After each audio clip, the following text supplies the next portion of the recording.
नमस्ते दोस्तों, कैसे हैं आप सब। आज इस वीडियो में हम चर्चा करेंगे कि यूपी पीसीएस प्री 2026 के लिए कौन कौन सी बुक हमें पढ़नी चाहिए। और मैं आपको बताऊंगा कि केवल सिंगल सोर्स से ही आपको अगर तैयारी करेंगे तो आपको सफलता ज़रूर मिलेगी। एक हम स्टैंडर्ड बुक लेंगे और साथ में हम पीवाईक्यू को लेंगे। तो यही दो सोर्स होने वाले हैं और बहुत अच्छी ये वीडियो होने वाली है प्यारे साथियों। अगर आप ये सोर्स फॉलो करेंगे तो मैं आपको गारंटी देता हूँ कि 2025 का जो आपका प्री का पेपर हुआ है, चाहे 2024 का हुआ है, आप खुद से इन पेपर का एनालाइज करेंगे और पीवाईक्यू में खुद आप देख सकते हैं। और जो मैं आपको बुक बताऊँगा आप उनमें देख सकते हैं कि आपको क्वेश्चन वहीं से मिलेंगे। आप खुद से देख सकते हैं, 2025 का पेपर देख लें, 2024 का देख लें, 2023 का देख लें। करंट अफेयर को अगर छोड़ दें तो बाकी जो स्टैटिक पोर्शन है वो स्टैंडर्ड बुक और पिछले साल के पेपर से ही पूछा गया है। मैंने आपको पिछली वीडियो में प्रूफ के साथ दिखाया भी है और बताया भी है। आगे भी हम चर्चा करते रहेंगे कि कहाँ से आपको किस चीज़ के लिए तैयार करना चाहिए और क्या फोकस एरिया होना चाहिए। हर साल पीसीएस कुछ स्पेशल फोकस क्षेत्र होता है जहाँ से क्वेश्चन बनाता है। तो सबसे पहले हम बात करते हैं। देखिए, प्रारंभिक परीक्षा में दो प्रश्न पत्र होते हैं। एक जीएस फर्स्ट का होता है और दूसरा सीसैट का होता है। ये आपके दोनों प्रश्न आपके ऑब्जेक्टिव होते हैं, ये तो आपको बताने की आवश्यकता नहीं है। प्रारंभिक परीक्षा होती है, फिर मेंस होता है, फिर इंटरव्यू होता है। तो पहले हम एग्ज़ाम पैटर्न की बात करते हैं। जो एस्पिरेंट या जो विद्यार्थी बिल्कुल नए, जिन्हें बिल्कुल जानकारी नहीं है, वो उसका सिलेबस एक बार देख सकते हैं। तो 150 क्वेश्चन जीएस में आते हैं, 200 नंबर के होते हैं, 2 घंटे का पेपर होता है और 1/3 की नेगेटिव आपकी मार्किंग होती है। और सी सेट के पेपर में दोस्तों 100 क्वेश्चन आते हैं, 200 नंबर के होते हैं। ये 2 नंबर का एक होता है और 2 घंटे का पेपर होता है, 1/3 की नेगेटिव मार्किंग होती है। लेकिन अच्छी बात इसकी है कि क्वालिफाइंग नेचर का होता है। 100 क्वेश्चन में से अगर आपने 50 क्वेश्चन कर लिए तो आपका सी सेट आसानी से निकल जाता है।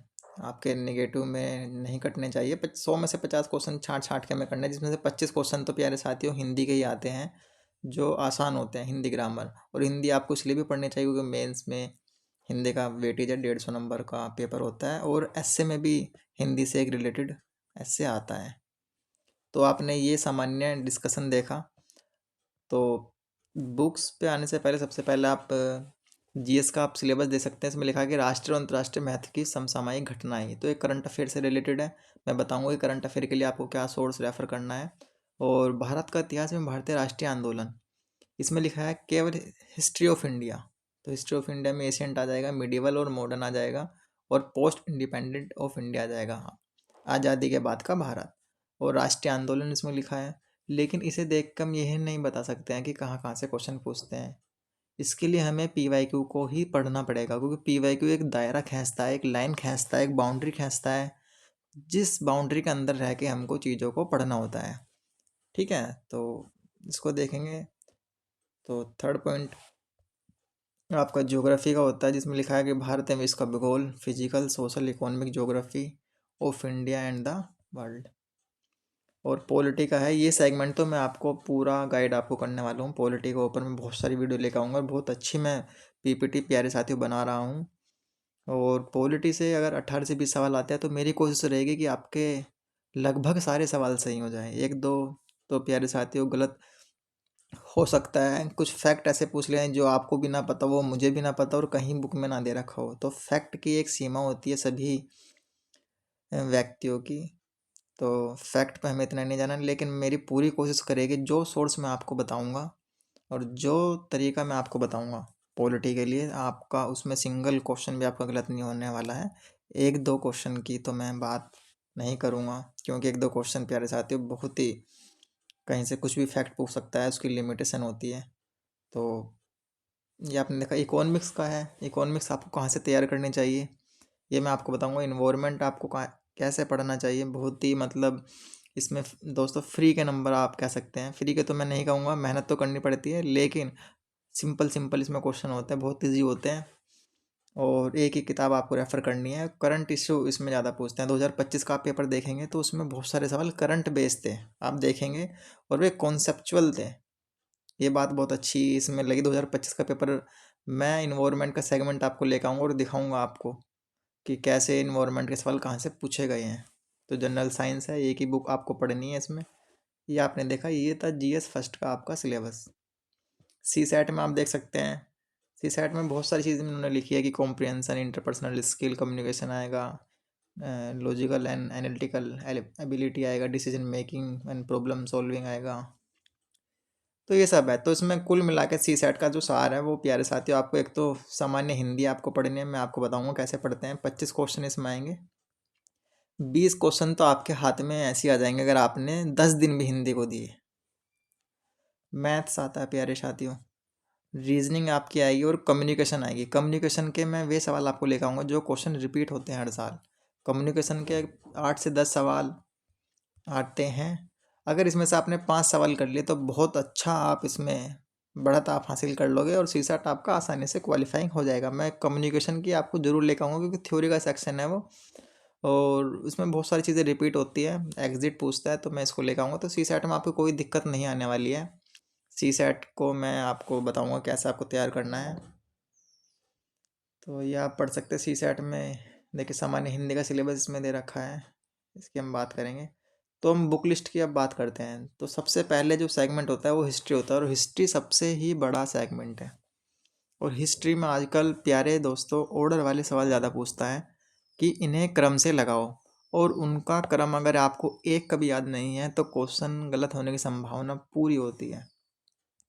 तो ऑर्डर वाले सवाल आपको कैसे सोल्व करने हैं, तो उसमें आप देखेंगे हिस्ट्री की एक दिक्कत और ये भी है कि इसमें फैक्चुअल ही क्वेश्चन ज़्यादा पूछते हैं। आप पेपर उठा के देखें और विश्लेषण करें तो उसमें फैक्चुअल क्वेश्चन आपके ज़्यादा पूछ रखे हैं। तो फिर भी हम देखेंगे कैसे पढ़ना है। देखिए एशियंट हिस्ट्री के लिए आपको सबसे पहले क्या करना है, अगर आपके पास परीक्षा वाणी की बुक है तो आप परीक्षा वाणी की बुक को रेफ़र कर सकते हैं। कोई दृष्टि आईएएस की जो कोई बुक है आप वहाँ से भी एशियंट हिस्ट्री को पढ़ सकते हैं। तो या तो आपके परीक्षा वाणी हो, परीक्षा वाणी तो बहुत अच्छी बात है, अगर नहीं है तो आपके पास दृष्टि आई इसकी क्विक बुक आप ले सकते हैं। क्विक बुक में आपकी एशियंट हिस्ट्री मिल जाएगा, मिडिवल और मॉडर्न ये पार्ट आपको मिल जाएगा। लेकिन मैं आपको प्रेफर करूँगा कि आप परीक्षा वाणी एशियंट हिस्ट्री के आप लें।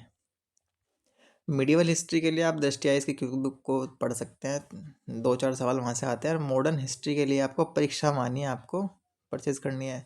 बहुत सारे जो साथी होते हैं वो स्पेक्ट्रम पढ़ते हैं, आप स्पेक्ट्रम भी पढ़ सकते हैं। लेकिन मेरा मानना ये है कि परीक्षा वाणी में बहुत छोटे छोटे फैक्ट इसमें दिए गए हैं जो पीसीएस में पूछता है, और पीसीएस की जो प्रकृति है वो फैक्ट पूछने की है। स्पेक्ट्रम में बहुत ही डिस्क्राइब्ड चीज़ें लिखी हुई हैं, तो इसका आप ध्यान कर सकते हैं। अगर आपके पास स्पेक्ट्रम है तो बहुत अच्छी बात है, आप उसको रिवाइज कर सकते हैं। अगर आपके पास नहीं है तो आप परीक्षा वाणी की बुक आप ले सकते हैं। ठीक है, जिसके पास स्पेक्ट्रम है वो पीवाईक्यू से ही आपको फिर पढ़ना है, क्योंकि स्पेक्ट्रम में इतने फैक्ट नहीं दे रखे हैं जितने फैक्ट परीक्षा वाणी में। और हमारे पीसीएस के दृष्टिकोण से अगर हम देखें तो उसमें फैक्ट पूछता है, आप उठा के एक बार पेपर देखिए। मैं नहीं कह रहा हूँ कि स्पेक्ट्रम बेकार, आप स्पेक्ट्रम है तो आप स्पेक्ट्रम से भी पढ़ सकते हैं। आपके पास जो भी मॉडर्न हिस्ट्री की बुक हो आप वो पढ़िए। इन सब की आपकी भरपाई पीवाईक्यू के पेपर तो कर ही देंगे। पीवाईक्यू के पेपर के मैं बुक आपको सजेस्ट करूँगा कि आपको कौन सी बुक लेनी है, लेकिन इन सब का जो गैप है वो पीवाईक्यू आपके भर देंगे, क्योंकि पीवाईक्यू आपको एक एरिया डिफाइन कर देंगे और बिल्कुल आपको टू द पॉइंट पढ़ने के लिए प्रेरित करेंगे। तो आप ये ध्यान में रखना है, आपके पास जो बुक हो इनके अलावा जो भी बुक है आप उनको भी पढ़ सकते हैं। Art and art and culture के लिए आप एनसीईआरटी की 11th और 12th की क्लास की जो बुक है, 2 बुक है फाइन आर्ट की होती हैं, उसको आप 1-2 बार पढ़ सकते हैं, उससे आपको बेसिक अंडरस्टैंडिंग हो जाएगी। इसके अलावा पीवाईक्यू आपको पढ़ने हैं। तो हिस्ट्री में अगर आपको कोई डाउट हो तो मुझे कमेंट करके ज़रूर बताना कि कौन सी बुक पढ़नी चाहिए। मेरे हिसाब से ये पढ़नी चाहिए क्योंकि इनसे ही आपके क्वेश्चन बनते हैं। और पीवाईक्यू, मैं पीवाईक्यू को बहुत जोर दे रहा हूँ क्योंकि पीवाईक्यू से ही हिस्ट्री के लगभग क्वेश्चन है। मैंने आपको दिखाया, आप पिछली वीडियो में जाकर देख सकते हैं कि हिस्ट्री के क्वेश्चन कहाँ से पूछे गए हैं। तो फैक्ट को आपको अच्छे से रटना है। तो पॉलिटी की बात करते हैं, तो पॉलिटी प्यारे साथियों सबको पता है, एक ही किताब आपको पढ़नी है, हम लक्ष्मीकांत, इसका कोई ही तोड़ नहीं है। और पॉलिटी को मैं भी आपको मार्गदर्शन में आपका करूँगा और मैं आपको बताऊँगा कि कैसे आपको पॉलिटी तैयार करनी चाहिए। तो पॉलिटी के लिए आप हम लक्ष्मीकांत आपको अच्छे से पढ़नी है और पीवाईक्यू पढ़ने हैं। मैंने लगा रखी है कौन सी आपको बुक लेनी है। तो अगली बुक देखते हैं हम। देखिए ज्योग्राफी के लिए आपको दृष्टि आई इसकी क्विक बुक लेनी है, इसमें बहुत अच्छे से ज्योग्राफी इन्होंने बता रखी है। परीक्षा वाणी भी बहुत बच्चे पढ़ते हैं, लेकिन मैं आपको कहूँगा ज्योग्राफी की दृष्टिया इस पढ़िए। इसका एक फ़ायदा ये भी है, इसमें मैपिंग का पोर्शन बहुत अच्छा लास्ट में दे रखा है। मैपिंग से बहुत अच्छे सवाल मतलब दृष्टिया इसने कंटेंट इसमें दे रखा है, जो पूछता है यूपीएससी भी पूछता है और पीसीएस भी पूछता है कि इसमें बहुत सारे माउंटेन है, पर्वत है, नदी है, झरने हैं, झील है। तो मैपिंग का पोर्शन इसमें बहुत अच्छे से दे रखा है। लास्ट में इन्होंने देखो इस साल जो सवाल आया था कि कौन सा शहर किस नदी के किनारे स्थित है, वो दृष्टि की बुक में है। और ज्योग्राफी के लगभग सारे सवाल आपके दृष्टि आइस की बुक से हो जाएंगे। इन्वायरमेंट के लिए आप दृष्टि आइस की कोई बुक ले सकते हैं, या परीक्षा मान्य आप देखेंगे कि इसमें दृष्टि की क्यों बुक है। प्यारे साथियों, मैंने पढ़ी है और मुझे पता है कि कहाँ से क्या क्वेश्चन इसमें पूछे गए हैं। आप खुद भी उठा के देख सकते हैं, या आपके पास कोई और भी बुक हो तो आप उनको भी रेफ़र कर सकते हैं। देखिए, हो सकता है कि दृष्टि आई इसकी बुक में कुछ कम कंटेंट हो, किसी और बुक में कुछ ज़्यादा कंटेंट हो, तो इन दोनों का जो गैप होता है वो पी वाई क्यू आपके फिल कर देते हैं। आप ये मत सोचना कि ज्योग्राफी की बुक दृष्टि आई इसकी ही क्यों पढ़ें, या आप माजिद हुसैन क्यों ना पढ़ें। आप जो आपके पास बुक हो आप वो पढ़ सकते हैं। किसी ना किसी बुक में, हर बुक में थोड़ा थोड़ा मटेरियल की तो कमी होती है, और वो कमी को पी वाई क्यू ही फिल करते हैं। तो आप ध्यान में रखना, पी वाई क्यू फिल करेंगे उसको, दूसरा करंट अफेयर का सोर्स आपका फिल करेगा, तीसरा आप बहुत सारी चीज़ें दैनिक जीवन में भी पढ़ते हैं। करंट अफेयर के आप आर्टिकल पढ़ते हैं, एडिटोरियल आप पढ़ते हैं, तो वहाँ से भी वो गैप आपका भर जाता है। बहुत सारी आप यूट्यूब पे वीडियो देखते हैं, शॉर्ट रील देखते हैं, तो आपका गैप वो भर जाएगा। आप इससे बेफिक्र रहिए कि आपके पास जो बुक है इससे मेल नहीं खा रही है, तो चिंता करने की कोई ज़रूरत नहीं है। तो इन्वायरमेंट के लिए आप दृष्टि ऐसी कोई बुक ले सकते हैं, आप परीक्षा वाणी ले सकते हैं, आपकी मर्जी है। बहुत सिंपल सेगमेंट होता है, मतलब अच्छे से सारे क्वेश्चन आप इसके ठीक कर सकते हैं। इकोनॉमिक्स के लिए ये करंट अफेयर बेस ही होता है, लेकिन आपको थोड़ी थोड़ी जानकारी होनी चाहिए कि जीडीपी क्या है, मौद्रिक नीति क्या होती है, गरीबी बेरोजगारी कुछ समितियाँ होती है। तो आप दृष्टि आई इसकी क्विक बुक आप पढ़ सकते हैं। इसको आपको 2-3 बार पढ़ना है, फिर करंट अफेयर ही पढ़ना है, क्योंकि इसमें बजट के वगैरह के सवाल पूछता है, गवर्नमेंट ने स्कीम पूछता है। आप पिछले साल के पेपर को विश्लेषण करेंगे तो आप पाएंगे। तो ये आसानी से हो जाता है कि बजट पूछता है, एक गवर्नमेंट स्कीम पूछता है, वो क्रम से पूछता है। अगर आपको याद होगा तो आप लगा लेंगे, नहीं होगा तो आप नहीं लगा पाएंगे, लेकिन आपको इससे बेनिफिट तो आपको प्यारे साथियों मिलेगा ही। इसमें राजकोषीय नीति इन्होंने दे रखी है, बजटीय घाटे दे रखे हैं इन्होंने, तो ये अच्छी बुक है, आप इसको पढ़ सकते हैं। जनरल साइंस के लिए लूसेंट ही आपको पढ़नी है, या लूसेंट से कोई अच्छी और बुक हो तो आप मुझे बताना। लेकिन मैंने देखा है कि लूसेंट से ही आपके सवाल हो जाते हैं, कि 18 से अगर 20 सवाल लाएंगे तो 10 से 12 सवाल आपके लूसेंट की बुक से मिल जाएंगे, बाकी सवाल आपके पी वाई क्यू से मिल जाएंगे। और कुछ सवाल होते हैं करंट अफेयर बेस, वे आपके करंट अफेयर से मिल जाएंगे। लेकिन जो जनरल साइंस है और साइंस एंड टेक्नोलॉजी, ये आपस में मिक्स है, आप ध्यान में रखना। क्योंकि जनरल साइंस में आप क्या पढ़ते हैं, फिजिक्स पढ़ते हैं, केमिस्ट्री पढ़ते हैं, बायोलॉजी पढ़ते हैं, और साइंस एंड टेक्नोलॉजी में जो बायोटेक का चैप्टर होता है, जिसने बायोलॉजी पढ़ी है उसको ही बायोटेक्नोलॉजी समझ में आएगी। तो बायोटेक्नोलॉजी पढ़ते हैं हम साइंस एंड टेक्नोलॉजी में। स्पेस टेक्नोलॉजी पढ़ते हैं, आर ओ एरो में तो बहुत सवाल इसमें पूछे हैं, पीसेस पूछता है स्पेस टेक्नोलॉजी में कि कौन सा हमने मिशन कब भेजा, चंद्रयान 3 की लॉन्चिंग लॉन्चिंग डेट अभी इन्होंने पूछी है, और आदित्य 11 मिशन की लॉन्चिंग डेट पूछी, तो स्पेस टेक्नोलॉजी से था। तो साइंस एंड टेक्नोलॉजी में आपको दृष्टिया इसकी की क्विक बुक आप रेफ़र कर सकते हैं, अच्छी बुक है। बाकी करंट अफेयर पढ़ना है आपके लिए, इसके लिए। और जनरल साइंस के लिए आपको लुसेंट पढ़नी है, लुसेंट बहुत अच्छी बुक है, प्लस पी वाई को मैं बताऊँगा पी वाई को आपको कौन से पढ़ने हैं। तो साइंस एंड टेक्नोलॉजी के लिए दृष्टिया इसकी क्विक बुक आपको पढ़नी है। और उसमें कुछ चैप्टर जैसे बायोटेक्नोलॉजी आपको पढ़ना है, आपको स्पेस टेक्नोलॉजी पढ़ना है, आपको डिफेंस टेक्नोलॉजी पढ़ना है, आपको नैनो टेक पढ़ना है, क्योंकि ये सारे सेगमेंट आपके मेंस में भी तो लिखे हुए हैं। इंटेलेक्चुअल प्रॉपर्टी आईपीआर पढ़ने, आपको इंटेलेक्चुअल प्रॉपर्टी राइट पढ़ना है। तो ये सारे इशू आपके मेंस के सिलेबस में भी लिखे हैं, मैं आपको डिस्कस करूँगा मेंस का सिलेबस भी। तो आपको स्पेस टेक्नोलॉजी तो अच्छे से पढ़ना है, करंट अफेयर में जब चर्चा में रहता है। और जब करंट आप तभी समझ पाएंगे जब आपने बेसिक अंडरस्टैंडिंग आपको बायोटेक की हो, स्पेस टेक की हो, डिफेंस टेक्नोलॉजी को। डिफेंस से कई सवाल पूछता है कि कौन सी मिसाइल हम बना रहे हैं, कौन से हमने रूस से क्या हमने लिया है, फ्रांस से हमने कौन सा लड़ाकू विमान लिया है, तो ये सब चर्चाओं में रहता है।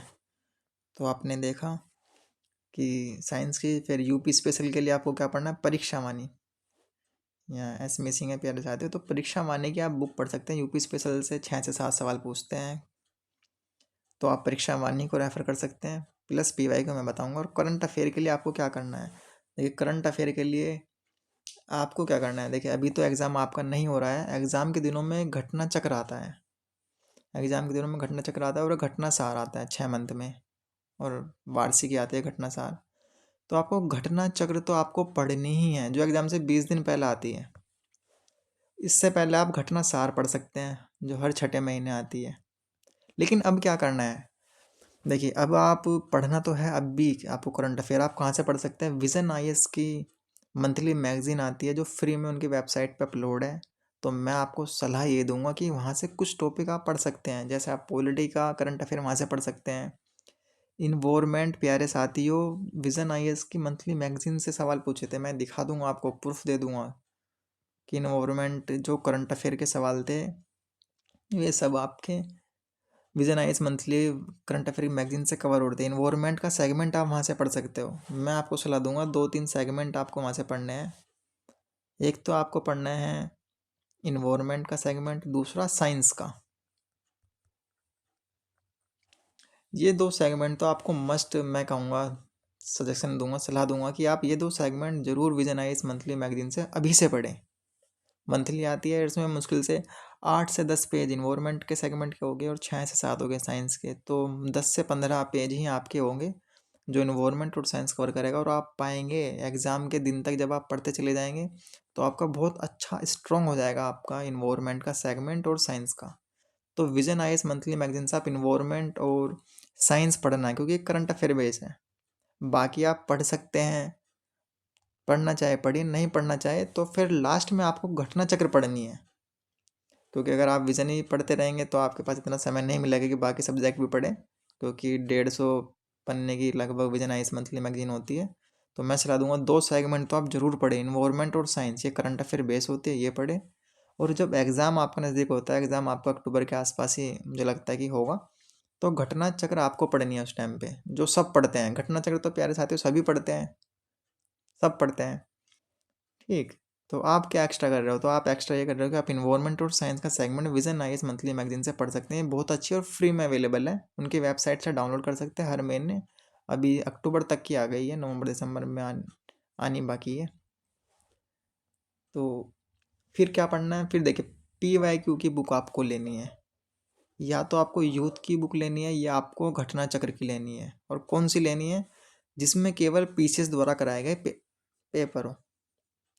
इसका फ़ायदा क्या होता है, इसका फ़ायदा ये होता है प्यारे दोस्तों, क्योंकि यूपी पीसीएस ही, जो यूपी पीसीएस आयोग है यही पेपर बना रहा है, और ये किसी कोई आरओ का सवाल उठा के पीसीएस में दे देगा, वो पीसीएस का सवाल आरओ में दे देगा। तो आपको पीसीएस द्वारा कराए गए पेपर ही पढ़ने हैं। अगर आप पूर्वालोकन पढ़ेंगे, जैसे मान लो आपने हिस्ट्री का पूर्वालोकन लिया, पॉलिटी का पूर्वालोकन लिया, तो प्यारे साथियों वो 6-7 बुक हो जाएंगे, और वो एग्ज़ाम के दिनों में उनका रिवीजन होना बहुत मुश्किल हो जाता है, वे रिवाइज नहीं लग पाती। लेकिन अगर आप पीवाईक्यू की यूथ की लेंगे या घटना चक्र पीसीएस द्वारा कराए गए पेपर, ये 2 में से एक लेंगे, तो ये एक ही बुक है, आप इसको रिवाइज आराम से लगा सकते हैं। 1000 पेज बेशक इनमें हो, लेकिन आप इसको आसानी से रिवीजन इसका आराम से लगा सकते हैं एग्ज़ाम के दिनों में। लेकिन ये 6-7 बुक हो जाती है पूर्वालोकन की, जब आप रिवाइज ही नहीं लगा पाएंगे तो क्या फ़ायदा होगा पढ़ने का। तो ये कौन सी बुक है आपको मैं दिखाता हूँ। देखिए या तो आप ये बुक ले सकते हैं यूथ की, जिसमें देखिए इसमें लिखा है कि केवल लोक सेवा आयोग द्वारा कराए गए पेपर है। इसमें देखिए यूपी प्री है, आर ओ ए एस फी है, आर एफ ओ है, जी आई सी है। मतलब पीसीएस ने जितने भी पेपर करा रखे हैं वे सब इसमें दे रखे हैं, तो आप इसको पढ़ सकते हैं। या ये घटना चक्र की आते हैं जिसमें केवल पीसीएस द्वारा कराए गए पेपर हैं। देखिए इसमें लिखा है 2025 है, 1990 से 2024 तक के इसमें पेपर शामिल हैं, और ये केवल पीसीएस द्वारा कराए गए ही पेपर इसमें है।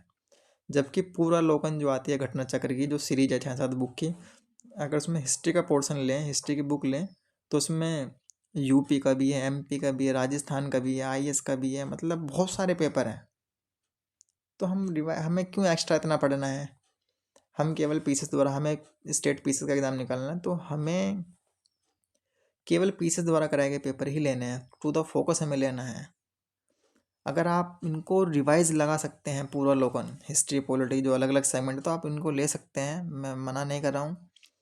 लेकिन मैंने आपको बताया कि इनका रिवीजन नहीं हो पाता, और जिनका रिवीजन नहीं हो पाता उन्हें पढ़ के मुझे लगता नहीं कोई फ़ायदा होगा, क्योंकि एक बार पढ़ने या 2 बार पढ़ने से आपका काम नहीं चलने वाला है, क्योंकि ये तैयारी बहुत लंबी है और इसको बार बार रिवाइज लगाना पड़ता है। और आपको क्या करना चाहिए, देखिए एक आपको फैक्ट शीट तैयार करनी है, ये बहुत इंपॉर्टेंट है। एक फैक्ट शीट तैयार करनी है जिसमें आपको हिस्ट्री, पॉलिटी, ज्योग्राफी, इन्वायरमेंट के और साइंस, इनके जो फैक्चुअल क्वेश्चन हैं या फैक्चुअल डाटा है, आपको एक बुक में, एक नोटबुक में रेडी करना है, जो बहुत रिवाइज आपको लगाना है। जितना आप रिवीजन लगाएंगे उतना अच्छे से आपको याद होगा, क्योंकि फैक्ट पूछता है एग्जामिनर। ये पीसेस में बहुत सारे फैक्चुअल क्वेश्चन होते हैं, जिसका एक ही तरीका, आप एक फैक्ट शीट तैयार करें और उसको रटे बार बार। मैं जोर दे के कह रहा हूँ आपको, एक फैक्ट शीट आपको ज़रूर तैयार करनी है। उसमें बहुत सारा डेटा आपको लिखना है। वो डेटा कहाँ से लिखना है? वो डेटा लिखना है PYQ से। PYQ में अगर मतलब मानो कि एक सवाल पूछा है कि सामूगढ़ का युद्ध कब हुआ, आप बार बार इसको भूल रहे हैं, तो आप अपनी एक बुक में, नोटबुक में हिस्ट्री डाल लें सबसे ऊपर पोर्शन, और यहाँ लिखिए सामूगढ़ का युद्ध 1658 में हुआ। कन्नौज का युद्ध 1640 कुछ ऐसी डेट है दोस्तों, उसमें हुआ। तो ऐसे आप याद करें। पॉलिटी का कोई फैक्ट है, आप पॉलिटी का एक पेपर तैयार कर उसमें लिखें पॉलिटी का कि ये आर्टिकल है, पूछ रहा है राज्यपाल का आर्टिकल 163, 164, कुछ इस तरह से आपको आर्टिकल लिखना है। कुछ फैक्ट आपको तैयार जरूर करना है, जो रिवीजन में बहुत इंपॉर्टेंट रोल प्ले करता है, क्योंकि जब हम बुक पढ़ते हैं तब हमें इतना ध्यान नहीं रहता है। तो ये आपने देखा, CSAT के लिए आपको क्या करना है। हिंदी की आपको PN पांडे सर की बुक पढ़नी है। कम्युनिकेशन PYQ आपको पढ़ने हैं। मैथ और रीजनिंग आपको देखना है। मैथ में आपको छोटे छोटे chapter, percentage, profit and loss, ratio, average, ये सब चैप्टर आपको पढ़ने हैं। रीजनिंग में भी आप 5-6 चैप्टर आप पढ़ सकते हैं। ये कहाँ से पढ़ना है CSAT? ये केवल PYQ से पढ़ना है। CSAT के लिए हम अलग से एक रणनीति लेकर आएंगे। तो आपने देखा कि पीसेस के लिए आपको, प्री के लिए आपको कौन सी बुक पढ़नी है, मैंने आपको बताया। तो ज़रूर कमेंट करके ज़रूर बताना कैसी आपको ये वीडियो लगी है। बाकी आगे रणनीति से रिलेटेड हम वीडियो लेते आएंगे, और CSAT के हम अलग से बनाएंगे वीडियो। देखिए साइंस के लिए आपको जनरल साइंस लुसेंट की पढ़नी है, ये बुक आपको पढ़ना है। तो अगली वीडियो में जल्दी हम मिलते हैं, नेक्स्ट वीडियो में, और चर्चा करेंगे कैसे हमें 2026 का प्री का पेपर निकालना है। और मैं आपको विश्वास दिलाता हूँ कि आप चैनल से जुड़े रहेंगे तो आप बहुत सारे क्वेश्चन ठीक कर पाएंगे और फाइनल सिलेक्शन भी ले पाएंगे।